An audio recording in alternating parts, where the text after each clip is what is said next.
Hi everyone. Thank you so much for joining us today. My name is Ilza. I'm part of Selfnamed's marketing team.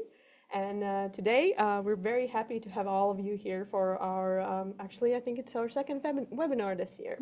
And yes, today we're going to talk about product positioning because we know that you guys always want to learn a lot about products and about what they consist of, what we put in there, how people use them, when to use them, who can, who can't use them. But this time we thought we are going to go like a level deeper into all of that and talk not just about the products themselves, about what they do, but also how to position them and how to actually make sure that they sell, that they're not just in your online or physical stores, but actually they go to customers who enjoy them and buy them again and again.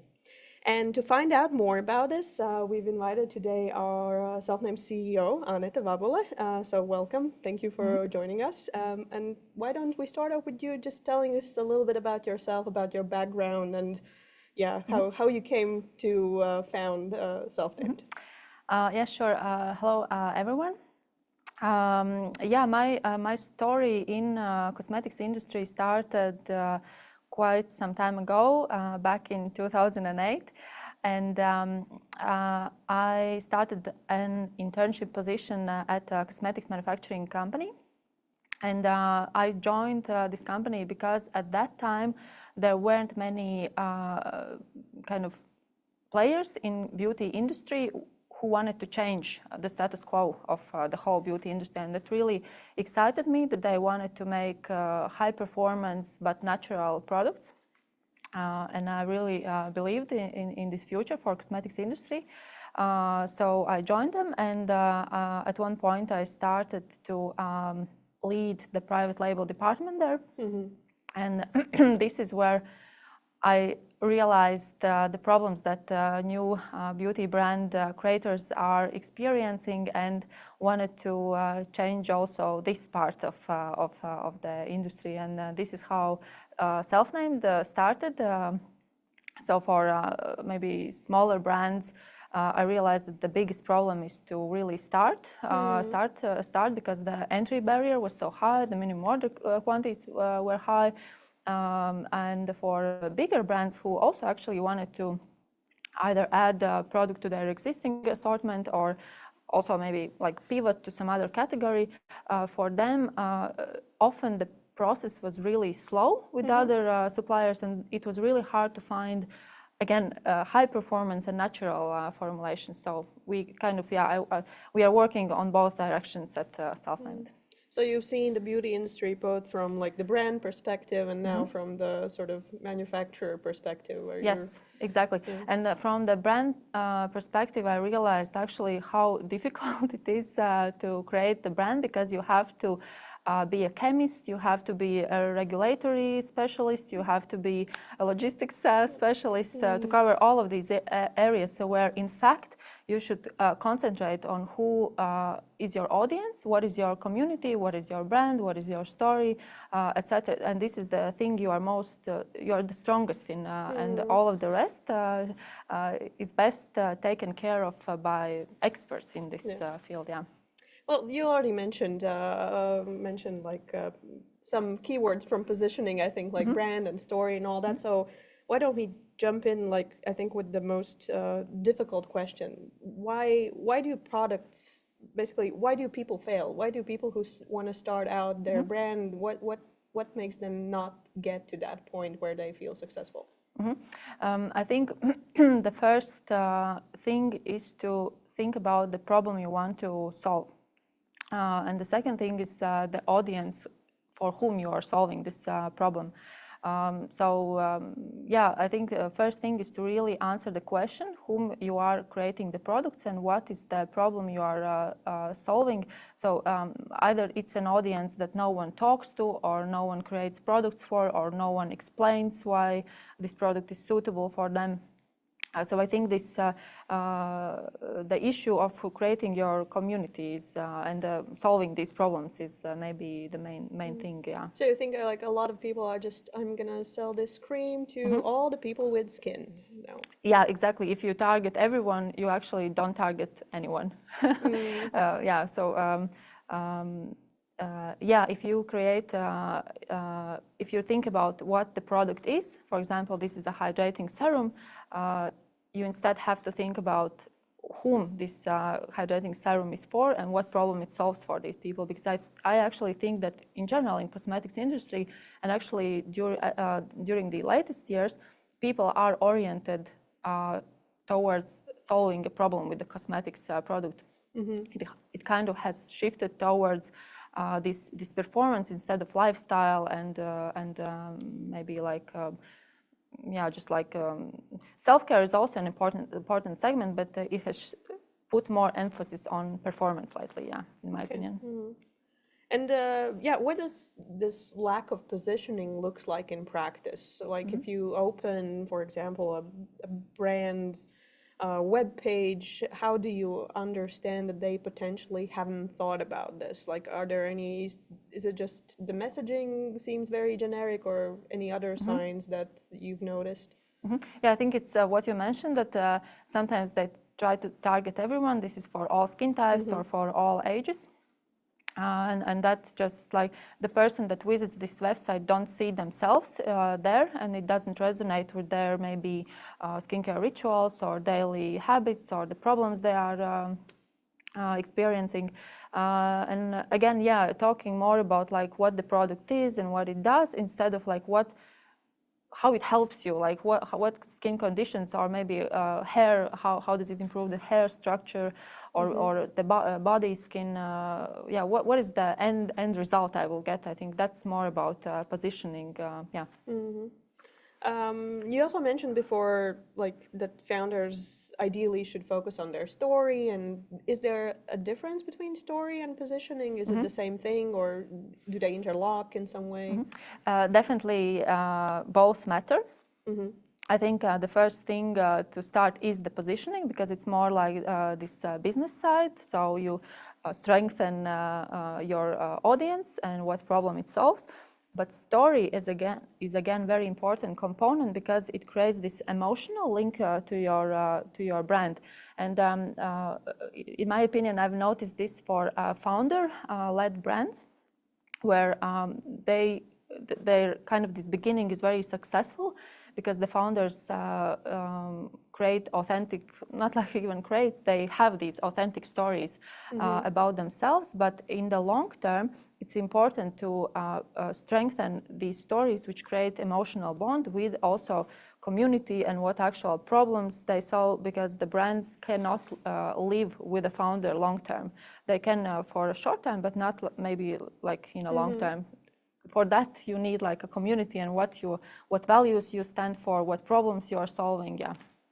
Do you think it's something that founders should like nail down before they do their first launch, or is it something that can evolve over time? Because I just know from my perspective, talking also with self-named customers, it's I often see that they sort of want to perfect every little thing before launching, and I'm just wondering, what's your stance? Do you do that, or do you just launch and then work on it over time? I think the best test is always to have the products on the market in the hands of real people, in the cosmetic shelves of real people. So definitely my suggestion would be to test and try. Either it's before you launch, so either group of friends or friends of friends whom you give the products, they try them out, you ask how do you feel, does it solve your problem, is it something you would use. And then when, for example, the first purchases come in, also try to, if possible, connect with these buyers and ask them, okay, so why did you choose this product from me? There might be really like good insights which help to shape your brand along the way, because yeah, it's really difficult, I think, to create something only in your head without testing with real people, real audience. That's true. Yeah. I forgot to mention, by the way, that I have like a billion questions to ask Anette, but I'm sure I'm going to miss something. So if you have any questions, feel free to drop them in the chat. We're going to take a look at some of them later. So yeah, if you have any questions pop up during our conversation, just drop them in there, and we'll get to them after I finish with my notes. Yes. But yeah, back to the story and positioning. Mm-hmm. We recently had an article published after I think you visited the Be Well Mm-hmm. exhibition in was it New York? New I York, think, yes. yeah, Mm-hmm. where you talked about ingredient first beauty. Mm-hmm. Is it also like does that make this ingredient first approach, does it make it easier to position, or is it more difficult for new Mm-hmm. brands, or what's your perhaps first you can tell a little bit about what it is actually ingredient first approach. Yeah, so ingredient first approach is emphasizing the ingredients in the product and what benefit they bring to the skin. And since the consumers are becoming more and more educated about these ingredients, which is driven by social media, by different YouTube influencers, the other consumers are looking for that because they trust these ingredients. They've heard they have these good skin benefits. And regarding the brands, it really depends how you use it. Because on one side, if you use it well, you understand the mechanics behind this, what this ingredient does, and in what products and in what basis, for example, water base or oil base, it is most effective. Then it can work very well, but you have to really like go deep and understand it. Yeah, it can work well because also you can ask maybe for more premium on your products in that case. But the downside, the risk if you don't do this research well enough is that you can get exposed very quickly because, as I said, the consumer is very educated and they can like see right away if someone is trying to greenwash them or ingredient wash or where the claim doesn't back up the reality. So yeah, so it's you have to be careful, but it can be very beneficial if you do it right. And you mentioned greenwashing. Mm-hmm. Are there any other like positioning mistakes that you see specifically in the sort of clean, natural, sustainable part of the beauty industry? Yeah, I think again the main thing here is to really understand what is behind the claims you are making. For example, what is behind natural, what is behind clean, what is behind sustainable, what you need to make sure about your brand and products before you say this, because again, the consumers can expose you really quickly if they understand and they can smell this from far away when something doesn't align regarding these sustainability claims. Well, with the Selfnamed, I guess the good thing is that none of the consumers have to worry about that because we have the, I would say, the highest standards in the industry in terms of sustainability, in terms of how natural the products and clean are, and also actually how our business is run since we recently also acquired the B Corp certificate. Yeah. There's actually a question that has come in that's part of what we're talking about right now. I think there's a customer who says that they find it difficult to understand what can and cannot be said when branding the product because there are some like limitations. Do you have any tips on where to look up what is allowed and not allowed in ads, on product packaging, etc.? So the first thing is you have to have a justification for the claims you are making. The base you can use are the product descriptions we have on our webpage. You can also always write to our colleagues from customer support or sales to clarify maybe some things. We can definitely help that. We also check the designs that are hand in. So we can also help with that. But first is, yeah, you have to have a justification for that. Yeah, what else? Well, you can also use AI tools and build a skill for checking EU regulation, FDA regulation, Sephora Clean, Ulta, Conscious Beauty. So you can build a skill and then put your potential descriptions and ask like how do they fit? Yeah. Yeah, and I think for us, a lot of our products also have EcoCert certifications, and there are like very specific definitions that Yes. can and cannot be said, so that's always a good option. Mm. And for example, if a founder is watching this now and thinking, okay, I think my positioning is a bit too weak, what's the cheapest, fastest first move that they can do to either sort of change it or to understand whether it's actually true? Yeah, again, I would turn to the customers, to their existing customers, and ask them why did they choose this product over any other brand, over any other option, what drove them towards this product, and this will help to shape the answer, in my opinion. Yeah. There's also someone asking that, or saying that, for example, they have a brand that focuses on people who are 35 plus of age, who wants a natural and eco products. Do you think is that enough of a like niche to sell to, or is it still a bit too broad? And if you wanted to do like good positioning, you need to narrow it down even more. Yes, I would say the best way would be to narrow it down, because you don't have to win everyone. You have to win over a specific community. So I don't know. The first thing that actually comes to my mind is there's also a very evident trend of preventive aging, and also of products that for audience who is in perimenopausal or menopausal, this age gap. So that already narrows it down. I don't know, maybe it needs to be narrowed even more down. I don't know, okay, natural products, 35 plus, what are their skin problems? There are probably 10 different skin problems they might have. Go into one of them and really talk about it relentlessly. Yeah, I don't know, it could be preventive aging, it could be sun damage, it could be these aging spots, it could be really many things, yeah. And focus on that.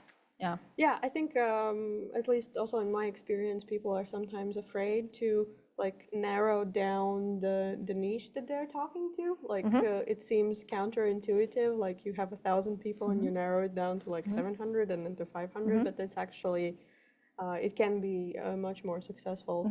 And it can I think it can also be like geographical. I've seen some customers who've done like specifically, I don't know, California-based. Yeah, yeah, you're right. Because also when I was in San Francisco, it's a very specific. There's quite specific weather in terms of how windy and sunny it is. So your skin actually lives in very hard conditions, and also it requires totally different skincare rituals than, for example, living in I don't know, Florida or New York, for example. Yeah. And how does it work together also with working with Selfnamed? Because obviously we have quite a broad product catalog, and I don't know, let's take a moisturizing cream or as an example. How do you sort of, I think a mistake I've seen our customers make is that they take it, call it a moisturizing cream, and that's it. And they don't really spice up the description or the title. Is it okay to do it? Like, because I think sometimes it goes together with a question that the customer asks. They're slightly afraid to change anything in the description or in the title because they think, oh, it's not going to be allowed. But is that true or is that not true? It's sorry. It's totally okay to adjust the product description when it's about the positioning, like when you talk about the audience for whom this product is, or about the specific problem you are solving. So, okay, so regarding your question, there are two parts, I would say. First is that I would recommend not to start with the product, but to start again with the question, what is the problem I want to solve, and then go into our product catalog and see what solves it in the best possible way. because otherwise you are kind of thinking backwards. You're imagining an audience for a product you saw, instead of thinking about the audience and how to solve this problem with the particular product. Yeah. And regarding moisturizing day cream, on one side, it might seem a very generic, plain product, but again, you can think of at least 3 ways how to position it. For example, if you are esthetician and your customers are experiencing quite harsh procedures on their skin, actually moisturizing day cream is a very good product to normalize the skin, and just like a simple, very minimalistic ingredients for moisturizing the skin and afterwards. It's also a good product for really young people who are starting their skincare journey, who actually don't need any like harsh actives on their skin. So again, yeah, really many ways how you can position it. Yeah, and you, I guess, shouldn't be afraid to call it like, I don't know, post-treatment moisturizer, like... Yes, for example, or like youth skin moisturizer. Yes, exactly. As long as the ingredients, I guess, and the formula supports whatever you're saying about the product. Yes, exactly. Because yeah, I think at least in my experience, I've seen that people are slightly afraid to change the titles. But I think as long as you're not lying about what the product does, it's completely okay. Jumping perhaps a little bit already in the specific product details, a lot of people just come and ask, like, brands ask, how do I stand out? Well, what do you actually would suggest to them?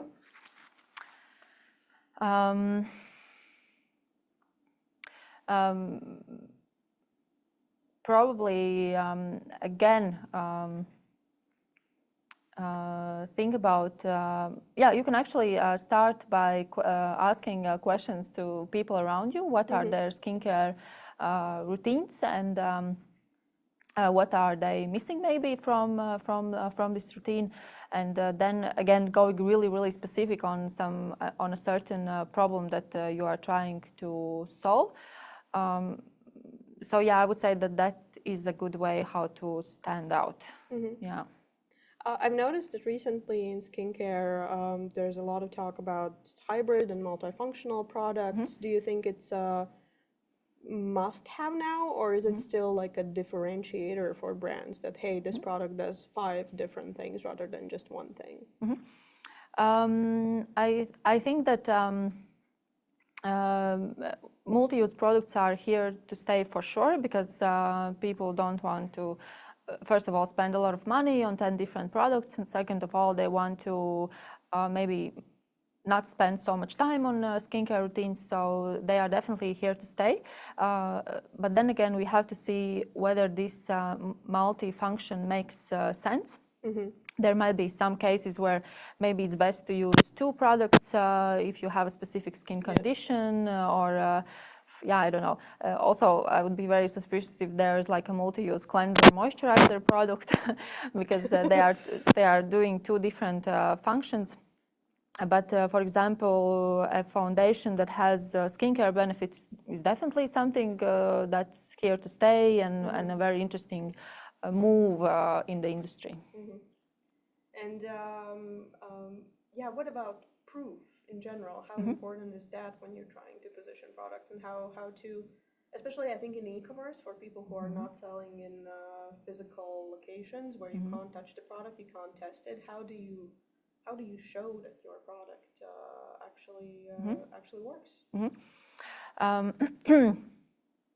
So one thing that we do is for a couple of products, we also have the dermatological tests with the research done. For example, the new foundations that we will launch, there was actually a customer survey of 100 people, and we gathered different really good answers about them, like how does it even out skin tone, how does it feel on the skin, and this is the proof you can already use and incorporate into your products. And in general, what do you think is, because I think there's different ways how to show proof, and are you seeing that some forms of proof are sort of getting stronger, and some are perhaps not as trustful anymore for customers when they are buying? Uh, Definitely, I would pay attention to what is the clinical study behind it, whether it's under dermatologist supervision, how many people participated in the study, because I remember some magazines from maybe 10 years ago where there are these amazing results on 5 people who have tested the product. So that's probably not something we can rely on anymore. But yeah, probably mostly the number of people and like whether there has been a doctor overseeing the studies. Yeah. Is it still important to get like real customer reviews, or is it dermatologists only? No, definitely also a real customer review, because customers and dermatologists have a different kind of way of looking at the product, and they can bring different value for your end customer to understand about the product they are buying. Yeah. Maybe dermatologist gives a more scientific angle, and your customers give a more real life angle, like how they used it, how they like the smell. The dermatologist won't tell anything about the smell because it's subjective. I think one topic as well that has been talked a lot about, especially when starting out, is how to, in general, build the product catalog. Do you go sort of narrow and deep with one hero product, or you sort of just throw everything at them and see what sticks? What would be your approach if you were starting out right now? Definitely for new brands, indie brands, niche brands, the way to go is to start with one hero product. Because it really encapsulates, again, this problem that you want to solve and the community you want to talk to. And then you can maybe grow around a couple of products around. It also kind of gives, makes you disciplined about your story and your kind of this promise you say if it encapsulates into one product. But regarding trying, again, I think why Selfnamed is so great is that you can try 10 different brands with one hero product and then see what your community answers to the best and what is the way to go. Instead of launching 10 products in one brand and then seeing which product will do the job, I think it's best to concentrate really on one hero product. Okay, that's an interesting approach. It's I guess, less attached to one brand story and rather just trying out different positionings through different brands. Yes, because again, when you put it out in the real world, it shapes, and only then you can like see what will stick and what not. Do you have an example, a product that you've seen recently, and it doesn't even have to be in skincare, that has done their positioning so well that you were just, yeah, that's a good example. It will be example from skincare world. I like the brand Remy, because their positioning was about kind of making your features more visible. So they were talking about what's special about your skin or what's special about your facial features, and making them kind of and to celebrate them. For example, they started with the brow product, which helped to celebrate your brows, whether they are like really thick or thin or whatever. And then they expanded from that. So it's celebrating your features. It's like That's really cool. Yeah. And the second one was Bioma, which is about skin barrier. So skin barrier is very important because it's actually the base that needs to be fixed before we are talking about fixing any other skin issues. And so it's kind of like they were focusing on the skin barrier repair and on preparing, like fixing the house grounds before you fix anything about it. And I think it's also like nice positioning because it concentrates on one skin feature that needs to be kind of improved or worked with. Yeah. There's someone asking how to communicate about products where some ingredients like may be harmful to certain sensitive skin audiences without scaring people away. One thing is definitely the concentrations. You have to look at the concentrations because also good ingredients, if they are used in higher concentrations than necessary, can become bad. So it's definitely educating people about the concentrations, and in some concentrations, I don't know, what ingredient, maybe alcohol, for example, it's not really harmful, or maybe it evaporates on the skin immediately after application and it doesn't like stay there at all. Yeah. If I can add to that, I think Yes. it's also fine to scare some people away. Like again, Maybe. it comes back to your product doesn't have to fit Yes. absolutely everyone. Yes. If it does contain something that sensitive skins don't like, then I think it's better to be upfront about it and Yes. say, okay, this is not for you specifically. Yeah, maybe your audience is not these like extremely sensitive skin owners, but they are someone who has experienced bad reaction from highly active products, and they really just want minimal, clean, simple product that they don't have to like think about too much. Yeah. Another person is asking how to position products for men. Yeah, men is a very interesting category. I can share actually my recent findings. This client can then check them themselves if on this maybe their friends or customer audience, is that men like products that are quite also ingredient intensive and maybe firstly seem complicated, but not targeted at men and not very manly, because there is this audience who are using their partners' products. They also have seen something on TikTok or YouTube videos about skincare, so they are kind of already becoming educated. They are interested in skincare, and but they don't really want these very manly products. Like just simple soap or eye cream. They want a bit more sophisticated products that are for men, but not maybe necessarily like with these classically, with these features that seem classically men, I would say. Yeah. Okay, so this is something I recently was checking out. Yeah. So. I guess it goes together with what you said, that audiences in general are becoming more educated. So yes, yeah, and I think yeah, exactly, and also men are like maybe this is a more general trend. Men are having also like they want to they are paying more attention to how they look, and this is also kind of. Also like how their skin looks and how it feels. So this is like what's driving, I think, this trend. Yeah. We've talked a lot about like product and ingredient positioning. How big of a role do you think design plays in all of it? Because especially also working with us, it's the thing that you can customize the most, actually. So how important is that? I think definitely important because it encapsulates your positioning and encapsulates your message, but in a visual way. It can also inspire people, like when they come to your webpage and the visuals they see with the design. Yeah, it's kind of this first impression they have when they go to your webpage or go to your beauty salon or retail shop.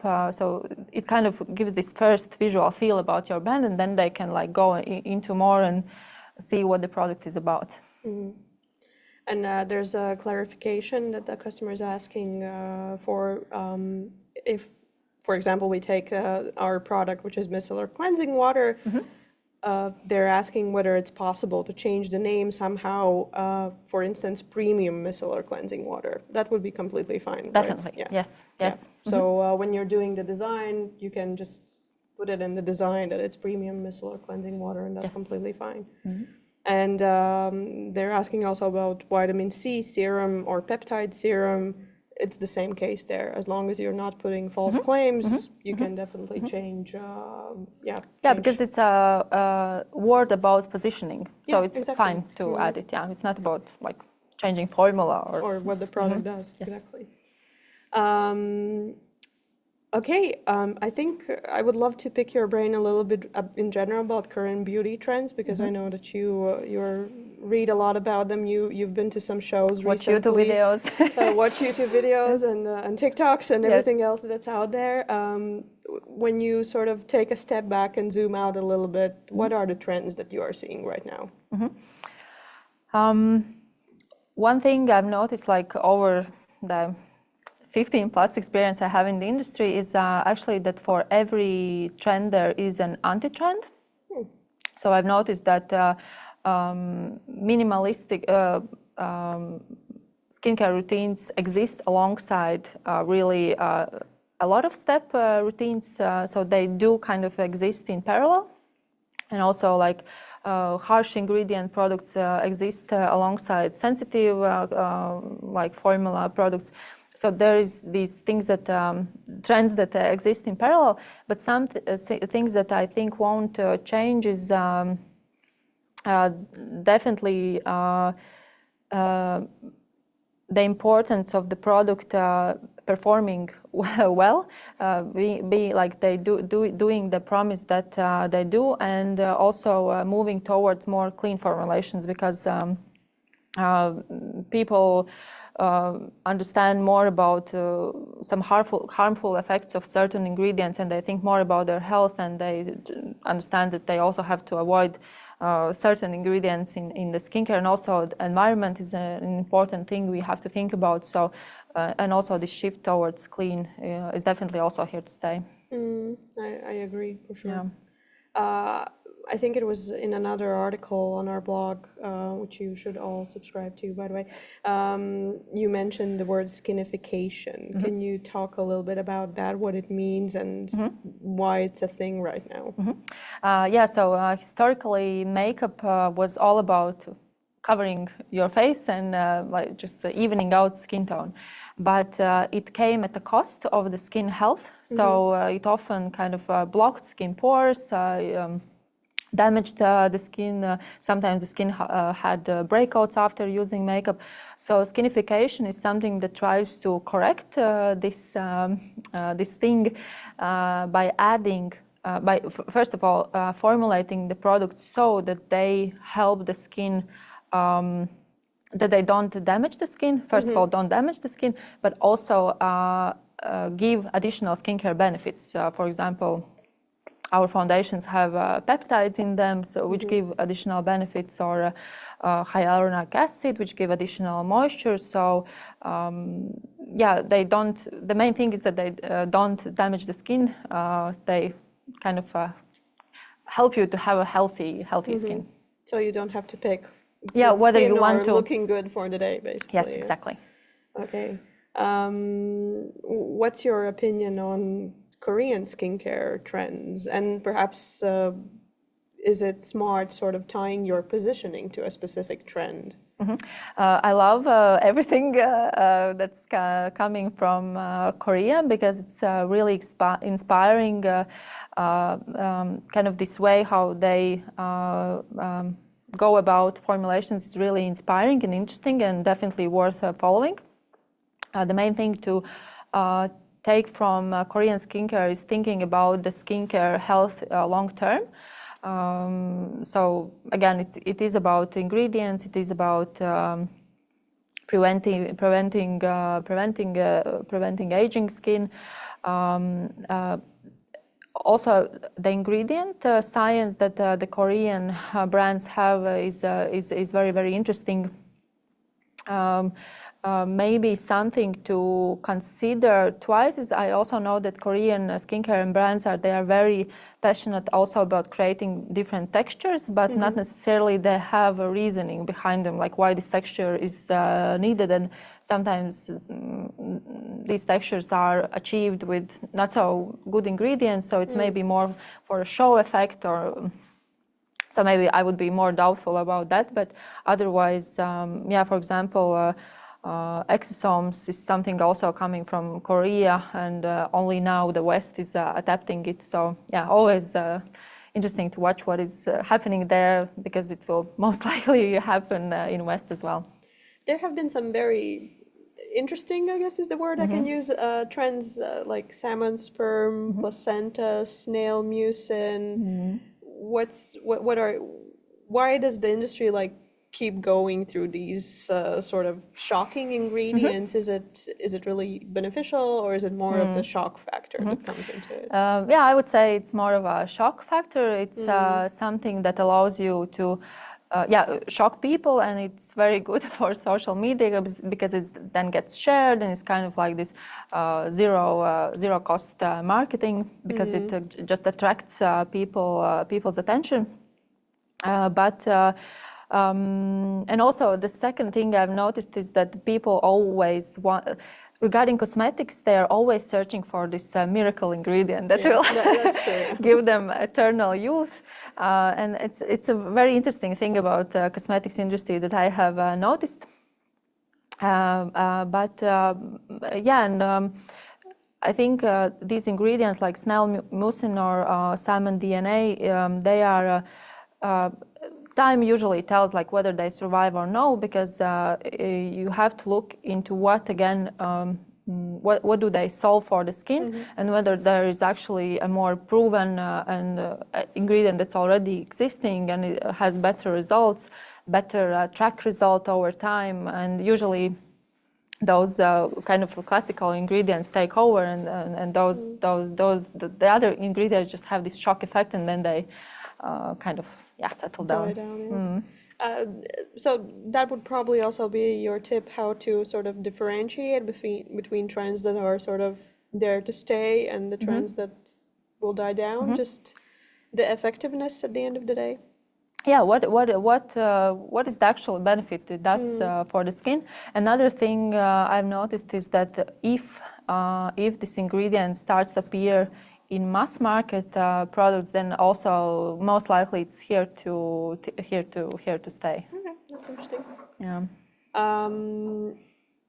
I've also noticed that if, I don't know, a year, 2 years, 5 years ago, mostly you could see a lot of brands doing anti-aging cosmetics. Then I've seen sort of the positioning shift a little bit lately to pro-aging. Do you think it's just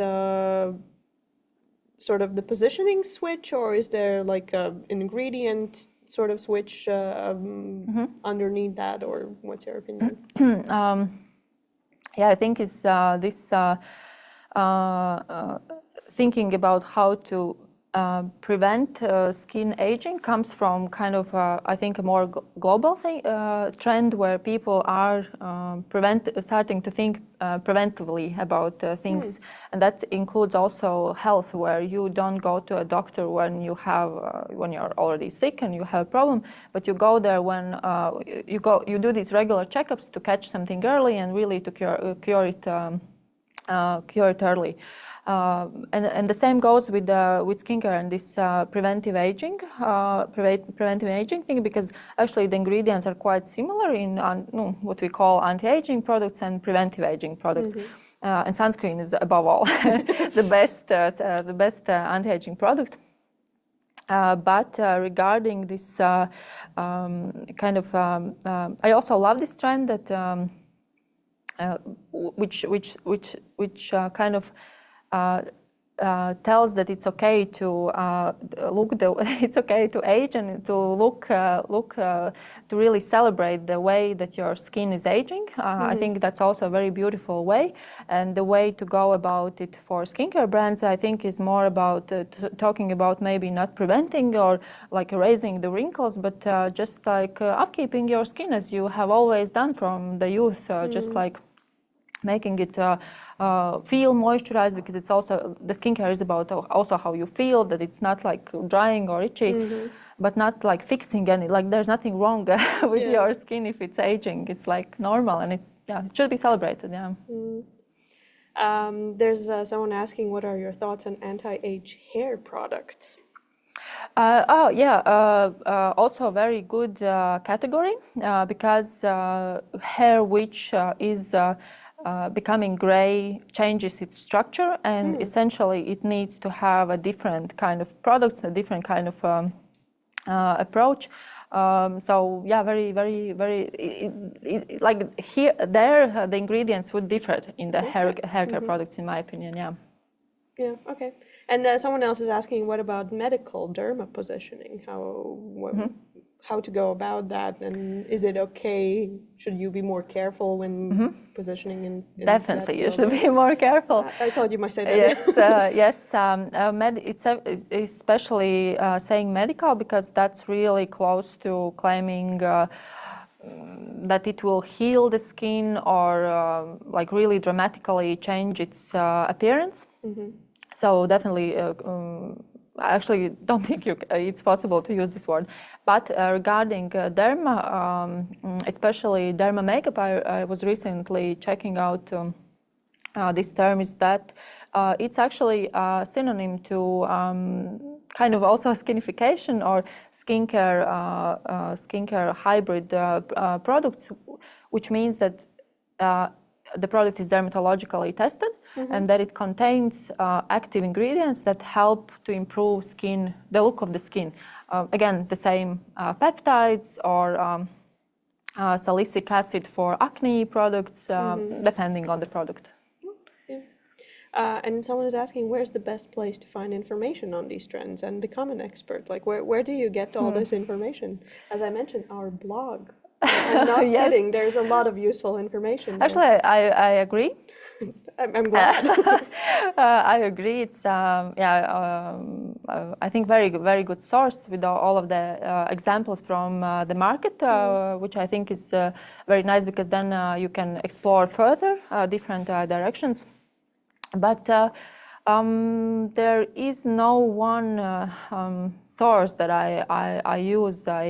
I check for market data from the big companies that are gathering this market data. So that's one thing. Also, I check what's happening. On social media, what products people like to share, what kind of things they talk about, what skin issues they are talking about.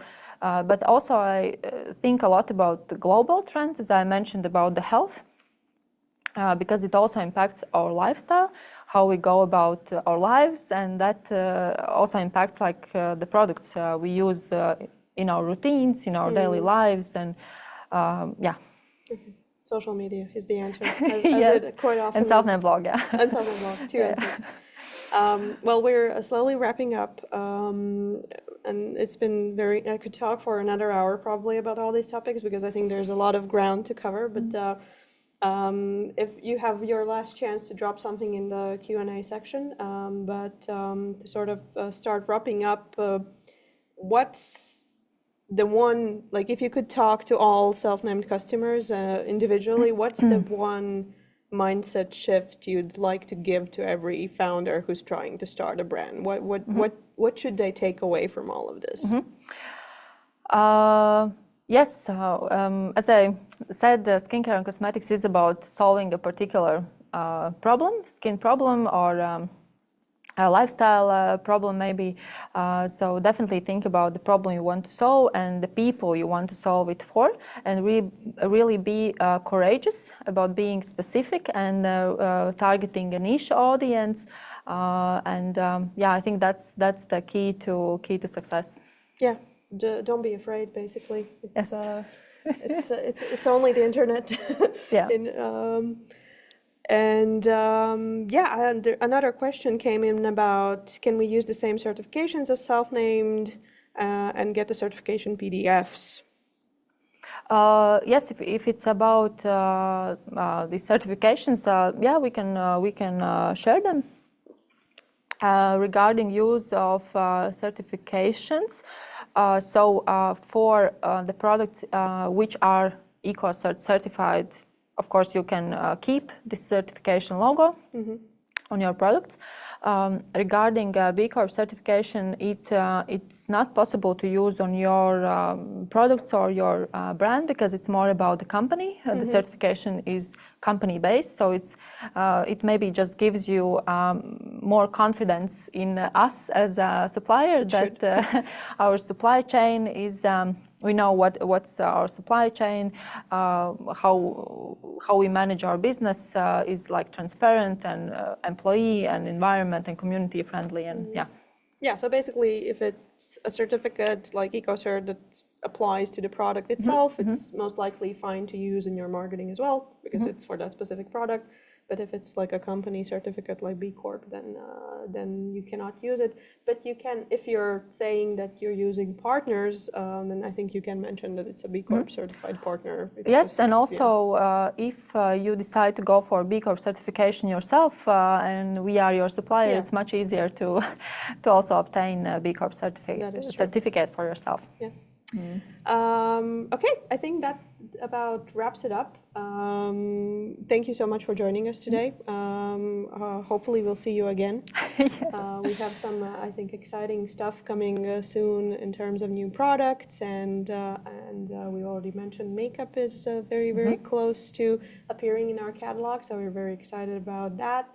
And subscribe to our newsletter to learn about any new webinars coming up and about the new products. And thanks again for watching. I hope you found this useful, and I'll see you in your next webinar.